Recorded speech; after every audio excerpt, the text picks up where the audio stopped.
بسم اللہ الرحمن الرحیم۔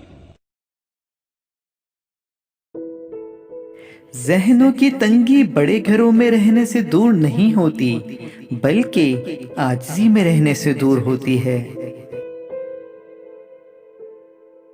پریشان ہونے والوں کو کبھی نہ کبھی سکون مل ہی جاتا ہے، لیکن پریشان کرنے والے ہمیشہ سکون کی تلاش میں ہی رہتے ہیں۔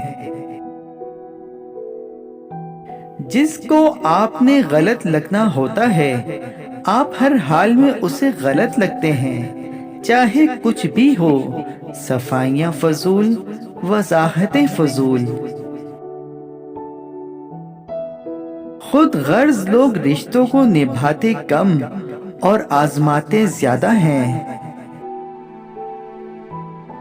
جتنی ذہانت کسی کی بات کا جواب دینے کے لیے ضروری ہے، اس سے کہیں زیادہ ذہانت اس کی بات کو سمجھنے کے لیے ضروری ہے۔ دوسروں کو اپنے بارے میں صفائیاں دے کر اپنا وقت ضائع نہ کریں۔ لوگ اتنا ہی سمجھتے ہیں جتنی ان کی اوقات ہوتی ہے۔ نیکیاں کرتے جاؤ اور دریا میں ڈالتے جاؤ۔ جب کبھی زندگی میں طوفان آیا تو یہی نیکیاں کشتی بن جائیں گی۔ دوستوں، جانے سے پہلے اس ویڈیو کو لائک کرنا اور چینل کو سبسکرائب کرنا نہ بھولیے گا۔ شکریہ۔